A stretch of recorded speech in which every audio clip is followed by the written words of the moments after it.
Day to day உட்காந்துக்கிட்டு இன்னைக்கு இவ்வளோ ஏறிச்சு, சப்போர்ட் எங்கே, ரெசிஸ்டன்ஸ் எங்கே, ரேஷியோ அனாலிசிஸ்லாம் பண்ணிட்டு இருக்கேன். ஆனால் சந்தை இறங்க வேண்டும்னு அவர் வேண்டிக்கணும் தான் நான் நினைக்கிறேன். ஏன்னா அது நல்ல மியூச்சுவல் ஃபண்டை மலிவான விலையில் வாங்குவதற்கான வாய்ப்பை தருகிறது நீண்ட கால முதலீட்டாளர்களுக்கு. மியூச்சுவல் ஃபண்ட்ஸ் யாருக்கு சிறந்தது, ஸ்டாக்ஸ் வாங்குறது யாருக்கு சிறந்தது? பங்குகளில் முதலீடு செய்யும் பொழுது, குறிப்பிட்ட தேர்ந்தெடுத்த பங்குகளை நம்ம தேர்ந்தெடுக்கும் பொழுது, ஃபாரின் இன்வெஸ்டர்ஸ்னா யாரு, அவங்களுடைய முதலீடுன்றது இந்திய பங்குச்சந்தையில் எந்த மாதிரியான தாக்கத்தை ஏற்படுது? இந்திய பங்குச்சந்தையில் அவங்க முதலீடு செய்யும் பொழுது டாலரும் பங்குச்சந்தையில் போய் முதலீடு செய்ய தெரியாமல், மெத்தடாலஜி தெரியாமல் மாட்டிக்கிட்டு முடிக்கிறாங்க. அவங்களுக்கு தான் இப்போ இந்த மியூச்சுவல் ஃபண்டுங்கிறது கிட்டத்தட்ட காலத்தின் கட்டாயம்னு சொல்லலாம். முதல் முறை மியூச்சுவல் ஃபண்ட் முதலீட்டாளர்களுக்கு நீங்கள் சொல்லக்கூடிய ஒரு 3 விஷயங்கள். கடந்த 4 ஆண்டுகளில். சார் வணக்கம் சார். வணக்கம் செல்வா. சார், மியூச்சுவல் ஃபண்ட் முதலீட்டாளர்கள் பங்குச்சந்தை பற்றி தெரிஞ்சுக்கணுன்றது அவசியமா? Yes and no. அதாவது முழுவதும் பங்குச்சந்தையை பற்றி தரவாக தெரிஞ்சுக்கிட்டு தான் மியூச்சுவல் ஃபண்டுக்கு வரணும்னா அதுக்கு அவங்க பங்குச்சந்தைக்கே போயிடலாம். அதுக்கு அவங்களுக்கு நேரம் இல்லை அல்லது அந்த ரிஸ்க் எடுக்கக்கூடிய பக்குவம் இல்லைங்கிறதுனால தான் நம்ம அவங்கள மியூச்சுவல் ஃபண்டை நோக்கி வர சொல்கிறோம். அதுக்காக ஒன்றுமே தெரியாமே வரக்கூடாது. ஏன்னா பங்குச்சந்தையில் தான் மியூச்சுவல் ஃபண்ட் அல்டிமேட்டாக பெரும்பாலான மியூச்சுவல் ஃபண்ட்ஸு கடன் பத்திரங்கள்லையும் போட்டால் கூட பெரும்பாலானவங்க ஈக்விட்டிலையும் போட போகிறாங்க. அப்போ அந்த பங்குச்சந்தையினுடைய ஏற்ற இறக்கம் எப்படி இருக்கும், அதனுடைய போக்கு எப்படி இருக்கும், அது ரிட்டர்ன் லீனியராக இருக்காது, நான் லீனியராக இருக்கும், இந்த மாதிரி விஷயங்களை புரிந்து கொள்ளணும். அந்த அடிப்படையில் பங்குச்சந்தையினுடைய ஒரு மூமெண்ட்டினுடைய அடிப்படை, அதனுடைய செயல்பாடுகளுடைய அடிப்படை கொஞ்சம் தெரிஞ்சுக்கிட்டு வர்றது நல்லது. இது இப்படி தான் இருக்கும் பங்குச்சந்தைனா, இந்த ரிஸ்க்கை நான் தெரிஞ்சு தான் எடுக்கிறேன், இது ஒரு கால்குலேட்டட் ரிஸ்க்கு, இந்த மாதிரி ஒரு ரிஸ்க் எடுத்தேன்னா எனக்கு ஒரு நல்ல ரிட்டர்ன் வர்றதுக்கான வாய்ப்புகள் அதிகமாக இருக்குது, அப்போ நான் ஏன் எடுக்கக்கூடாது அப்படிங்கிற உணர்தலுக்காக அந்த அடிப்படையில் பங்குச்சந்தையை பற்றி தெரிஞ்சுக்கணும். அதை தவிர்த்து டே டு டே உட்காந்துக்கிட்டு இன்றைக்கி இவ்வளோ ஏறிச்சு, சப்போர்ட் எங்கே, ரெசிஸ்டன்ஸ் எங்கே, ரேஷியோ அனாலிசிஸ்லாம் பண்ணிட்டு இருக்கணுங்கிற கட்டாயம் தேவையில்லைன்னு நான் நினைக்கிறேன் மியூச்சுவல் ஃபண்டில் இன்வெஸ்ட் பண்ண வரவங்களுக்கு. சார், பொதுவாகவே ஒரு கம்பேரிசன்றது இருக்குது, மியூச்சுவல் ஃபண்ட்ஸ் வர்சஸ் ஸ்டாக்ஸ். இது மியூச்சுவல் ஃபண்ட்ஸ் யாருக்கு சிறந்தது, ஸ்டாக்ஸ் வாங்குறது யாருக்கு சிறந்தது? சரி, அப்படி நான் பிரித்து பார்க்கல. ஒரு முதலீட்டாளருக்கு ரெண்டுமே தேவைன்னு நினைக்கிறேன். பட் ஆனால் மியூச்சுவல் ஃபண்டு எல்லாருமே பண்ணலாம், ஸ்டாக்ஸ் வெகு சிலர் தான். என்ன காரணம்னா, நேரடி பங்குகளில் முதலீடு செய்யும் பொழுது, குறிப்பிட்ட தேர்ந்தெடுத்த பங்குகளை நம்ம தேர்ந்தெடுக்கும் பொழுது கான்சன்ட்ரேஷன் ரிஸ்க் இருக்கலாம், அதில் சில தவறுகள் நிகழலாம், அதற்கான வாய்ப்பு இருக்குது. நமக்கு அதை அலசி ஆராய்ந்து தேர்ந்தெடுப்பதற்கான நேரம் இருக்கணும், நமக்கு அதை நஷ்டம் வந்தால் தாங்கக்கூடிய கெப்பாசிட்டி இருக்கணும், ஒரு டீப் பாக்கெட்ஸ் இருக்கணும். இவ்வளவு இருந்தால் தான் பங்குச்சந்தைக்குள்ளே நேரடியாக வரணும்.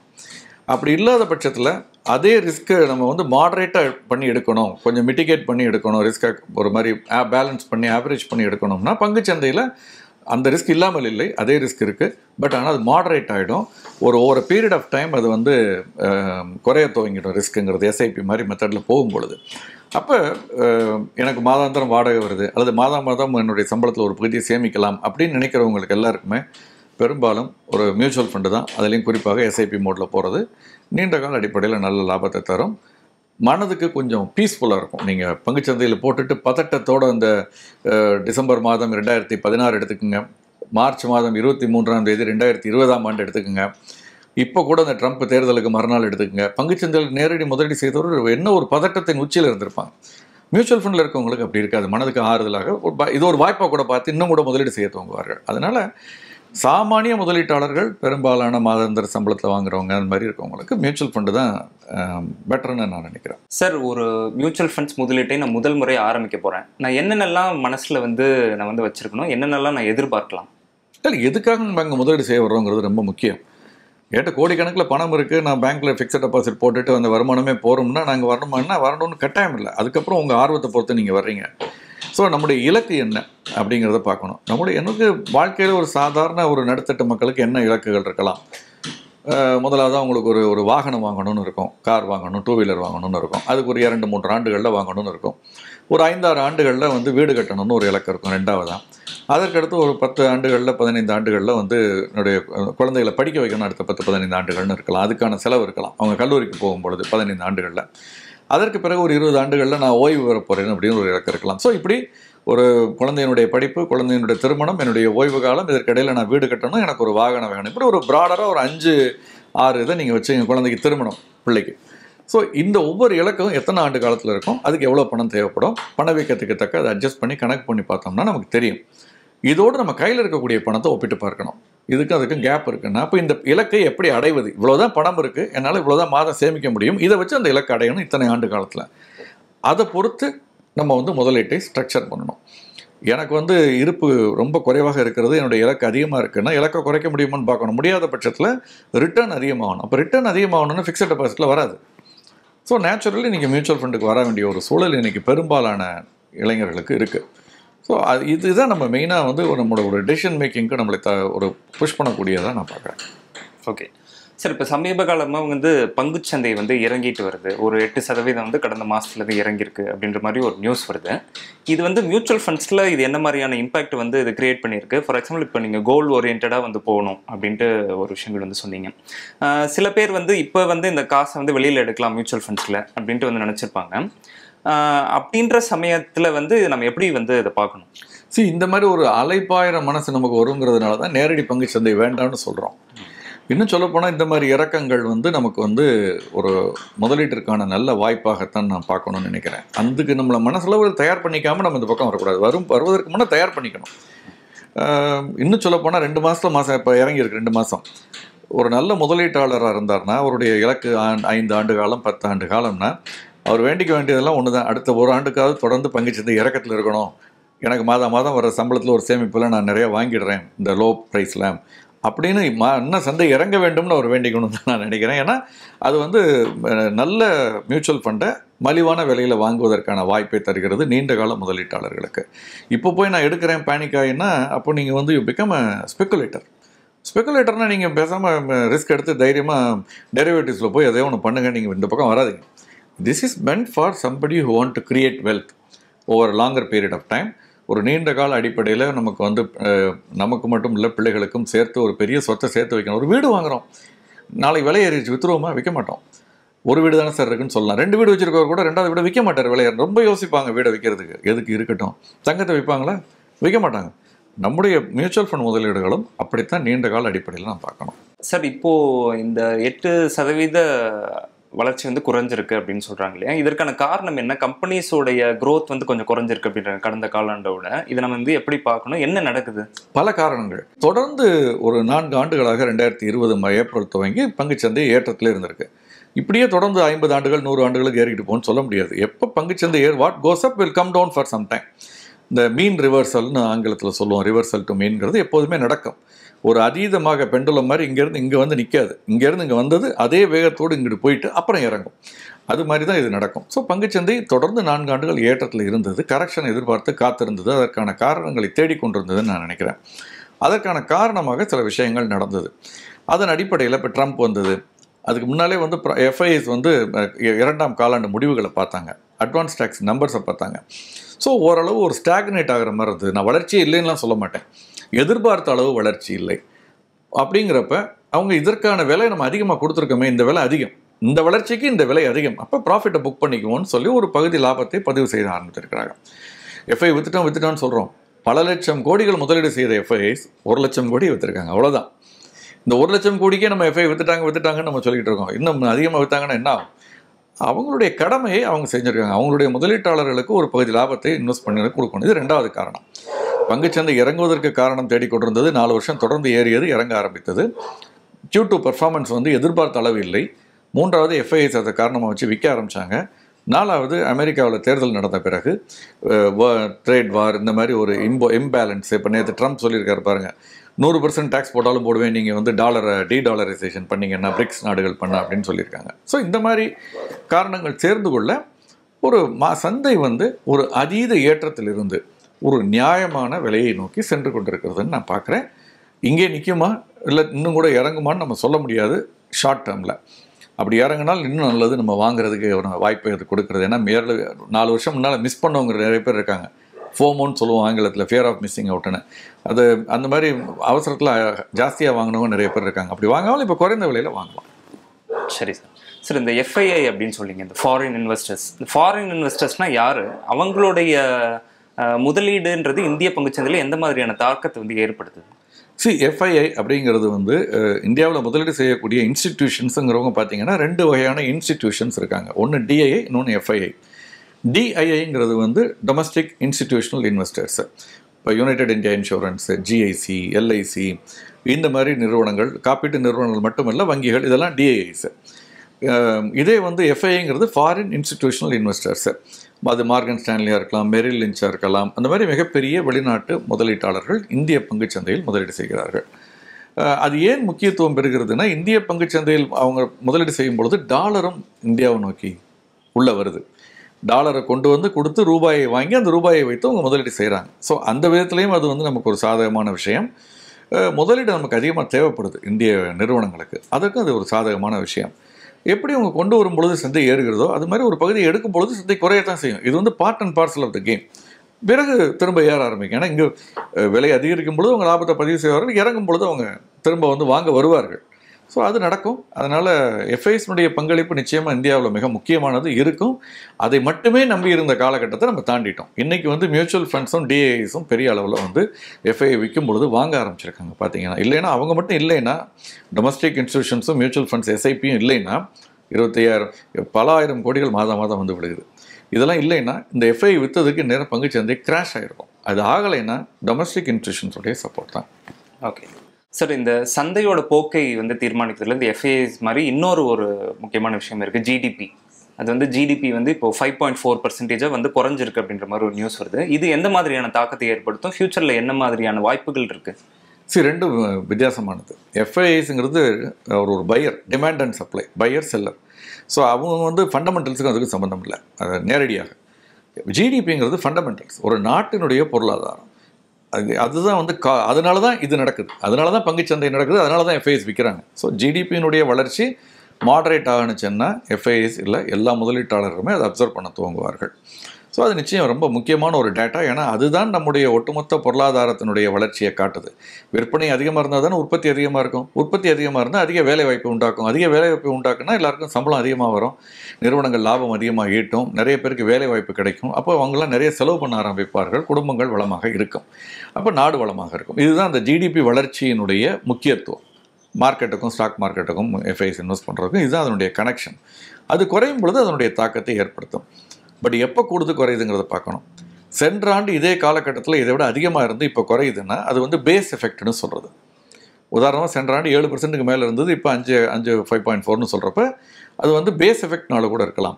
இப்போ இந்த ஆண்டு 5.4 இருக்குது, அடுத்த வருஷம் 7 ஆகிடுச்சு, நல்ல வளர்ச்சியாக சார்னா அப்படி முழுமையாக சொல்ல முடியாது. ஏன்னா 5ங்கிற இந்த அடிப்படையில் இதுக்கு மேலே தான் அந்த 7ங்கிறத நம்ம பார்க்குறோம். இது வந்து லோயர் பேஸில் அது ஹையர் அவர் ரிட்டர்ன் வர்றது வந்து ஆச்சரியம் இல்லை. ஸோ போன வருஷமும் 5.4 இருந்து இந்த வருஷம் வந்து அதை விட கூட இருக்குன்னா நம்ம அந்த ஈக்குவல் பண்ணி பார்க்கணும் இண்டெக்ஸை. நிச்சயமாக இது வந்து ஒரு இம்பார்ட்டண்ட்டான பேராமீட்டர். பட் இது மட்டுமே பேராமீட்டர் இல்லை. இதே மாதிரி ஐஐபி இருக்குது, இது மாதிரி டெஃபிசிட், கரண்ட் அக்கௌண்ட் டெஃபிசிட் இருக்குது, ஃபிஸ்கல் டெஃபிசிட் இருக்குது, பணவீக்கம் குறித்த புள்ளிவிவரங்கள் இருக்குது, பல புள்ளிவிவரங்கள் இருக்குது. இதெல்லாம் ஒட்டுமொத்தமாகத்தான் நம்முடைய பொருளாதார ஒரு இண்டிகேட்டராக நம்ம பார்க்கணும். சார், இன்னைக்கு உள்ள ஒரு பொருளாதார சூழலில் ஒரு தனிநபர் வந்து மியூச்சுவல் ஃபண்ட்ஸில் வந்து இன்வெஸ்ட் பண்ணணும் அப்படின்னு நினைக்கிறாருன்னா அதில் உள்ள ப்ரோஸ் அண்ட் கான்ஸை வந்து என்ன நீங்கள் நினைக்கிறீங்க? கிட்டத்தட்ட இன்றைக்கி வேறு வழி இல்லைங்கிற லெவலுக்கு ஒரு பொருளாதார சூழல் வந்து அவங்கள கொண்டு விட்டுருச்சு. என்ன மாதிரி பொருளாதார சூழல், என்ன மாதிரி சமூக சூழல் எடுத்துக்கிட்டிங்கன்னா கூட்டு குடும்பங்கிறது வந்து குறைந்து வருகிறது. தாத்தா பாட்டி, அப்பா அம்மா, பையன், அப்புறம் பேரம்பேத்தி, இப்படி ஒரு 4 தலைமுறை ஒன்றாக ஒரு குடும்பத்தில் இருந்தது. சித்தப்பா, சித்தி, மாமா, இதெல்லாம் போயிடுச்சு. இப்போ ரொம்ப குறைஞ்சிருச்சு. இப்போ முழுமும் போயிடுச்சுன்னு சொல்ல மாட்டேன், பட் பெரும்பாலும் போயிடுச்சு. ஸோ அந்த சப்போர்ட் சிஸ்டம், அந்த ஈகோ சிஸ்டம் இல்லாத பொழுது கஷ்டம்னா யாரை போய் பார்க்குறது? நமக்கு கஷ்டம்னா நம்ம பக்கத்தில் வந்து நிற்கக்கூடியவங்க எல்லாரையும் பகச்சிக்க துவங்கிட்டோம். அந்த மாதிரியான ஒரு உறவுகளை வந்து நம்ம அது மாதிரியான ஒரு வருத்தமான ஒரு விஷயம். ஓகே, நான் எல்லாரையும் சொல்லலை, அந்த மாதிரி ஒரு பல இடங்களில் நடக்குது. அப்போ நம்ம சொந்த காலில் நிற்க வேண்டிய ஒரு சூழலில் இருக்கும். அப்போ என்ன மாதிரி சூழல் இருக்கும்?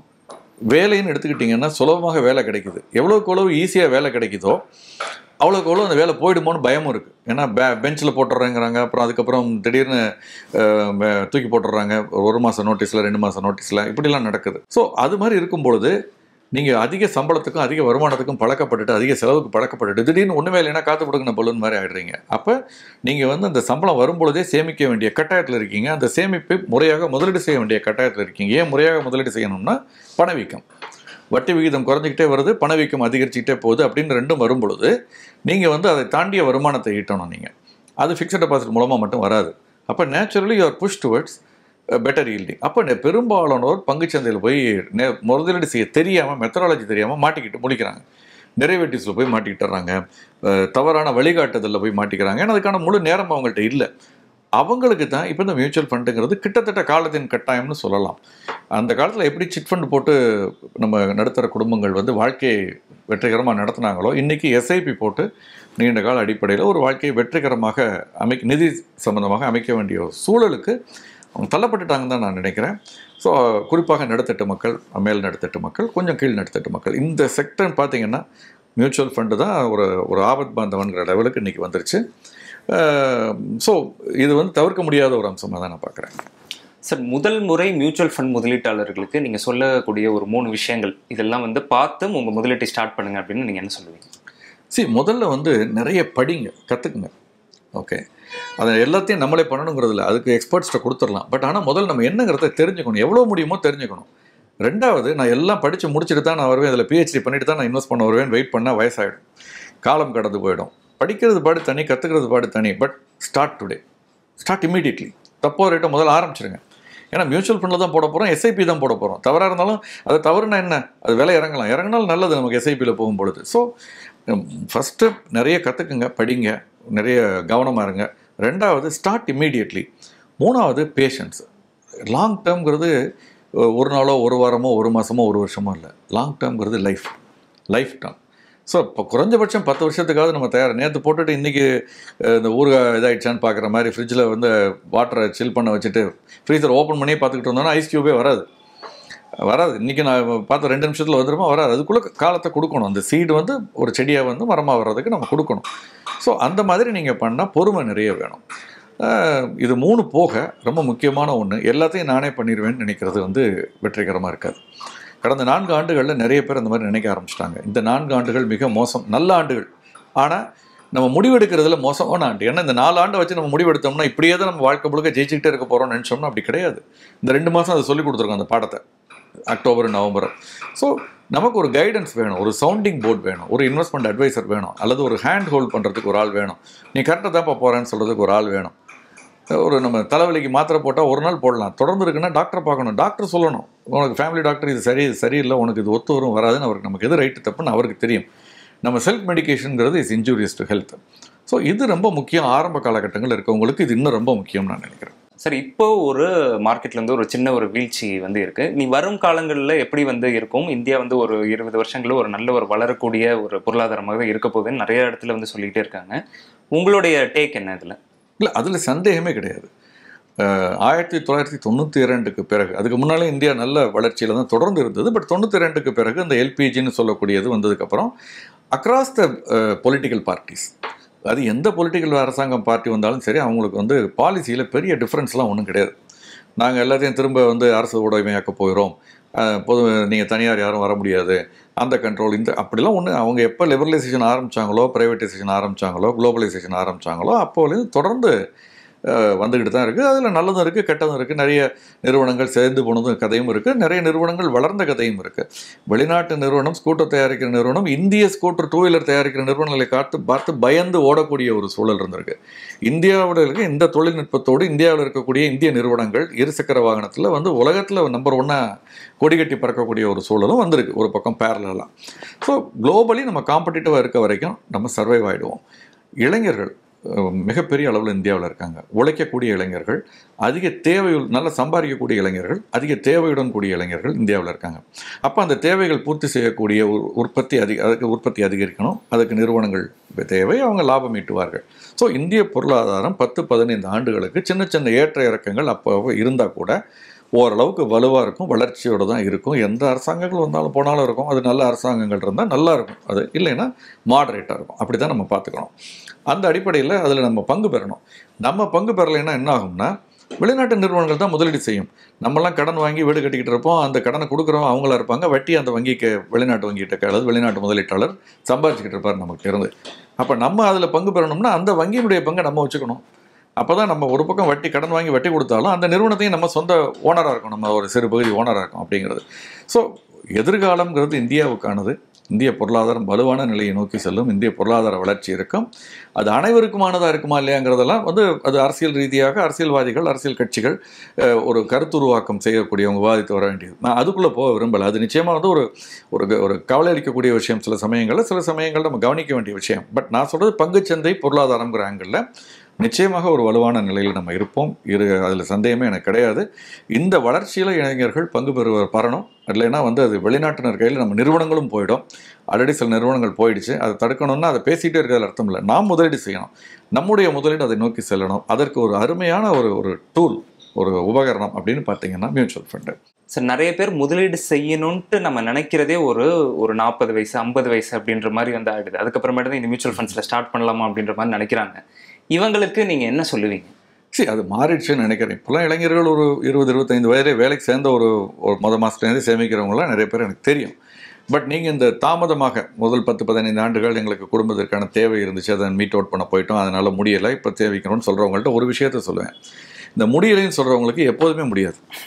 எப்போதுமே புது புது காரணங்கள் வந்துக்கிட்டு இருக்கும். 40 வயசில் இப்போ நான் பிள்ளை கல்யாணம் பண்ணணும்பாங்க, படிக்க வைக்கணும்பாங்க, இப்படி ஒரு காரணங்கள் வந்துக்கிட்டே தான் இருக்கும். அந்த காரணத்தை தாண்டி தான் நம்ம சேமிப்பு பண்ணணும்.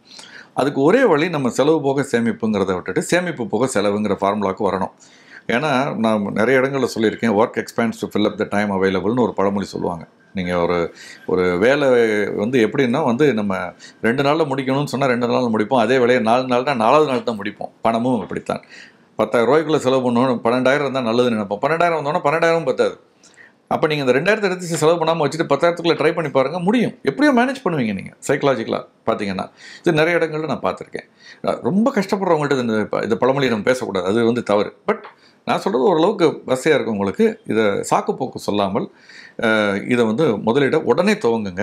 1. 2வது, இன்னும் ஒரு 10-15 ஆண்டுகளாவது இருக்குன்னா தைரியமாக மியூச்சுவல் ஃபண்ட்லேயோ பங்குச்சந்தை சார்ந்த மியூச்சுவல் ஃபண்ட்லேயோ அதில் நம்ம வந்து இன்வெஸ்ட் பண்ண ஆரம்பிக்கலாம். தவறே கிடையாது. ரிஸ்க்குங்கிறது வந்து நம்ம தவறாக புரிஞ்சுக்கிட்டு இருக்கோம். ரிஸ்க் எடுக்காமல் இருக்கிறது தான் ரிஸ்க்குங்கிறது நம்ம பல இடங்களில் சொல்லியிருக்கோம். அப்போ வாழ்க்கையை நம்ம வந்து என்ன ரிஸ்க் எடுக்காமல் இருந்தால் என்ன risk? We will be outliving our savings. ஏன்னா இன்றைக்கி மருத்துவ அட்வான்ஸ்னால என்ன ஆயிடுச்சுன்னா 60 வயசு வரைக்கும் இருக்க 70 வயசு வரைக்கும் இருந்த அந்த காலகட்டம் மாதிரி இப்போ 80-90. அப்போ நம்ம சம்பாதிக்கிறது 60 வயசு வரைக்கும். 30 வருஷம் வேலை பார்த்து சம்பாதிக்கிறோம். ஒரு 25-30லேருந்து 55-60 வயசு வரைக்கும். அதுக்கப்புறம் 30-35 வருஷம் உழைப்பு இல்லாமல் சம்பாதிக்காமல் செலவு பண்ணிக்கிட்டு இருக்க போகிறோம். அப்போ எப்படி அதை மீட் அவுட் பண்ணணும்னா அதுக்குள்ளே சேமிப்பு நம்ம கையில் இருக்கணும். அந்த சேமிப்பு வளர்ந்து இருக்கணும். அதற்கான ஒரு டூலாக மியூச்சுவல் ஃபண்டை நான் பார்க்குறேன். உடனடியாக அவங்க வந்து செய்யணும். பேலன்ஸ்டாக பண்ணணும். அசட் அலோகேஷனோட பண்ணணும். பிபிஎஃப் மாதிரி வேறு சில முதலீடுகளையும் கலந்து செய்யணும். எல்லாத்தையும் பங்குச்சந்தையிலையோ இதுலையோ போடாமல் கடன் சார்ந்த திட்டங்களில் சில இதில் போடணும். ஃபஸ்ட்டு இம்பார்ட்டண்ட்டாக ஒரு நல்ல கன்சல்டன்ட், ஒரு அட்வைசரை கலந்து ஆலோசித்து இன்றைக்கே துவங்கணும். தாமதிக்கக்கூடாது. சார், நிறைய கேள்விகளுக்கு சூப்பராக ஆன்சர் பண்ணியிருக்கீங்க சார். இன்னொரு சந்திப்பில் இன்னும் நிறைய கேள்விகளோடு உங்களை வந்து நாங்கள் சந்திக்கிறோம். நிச்சயமாக. நன்றி.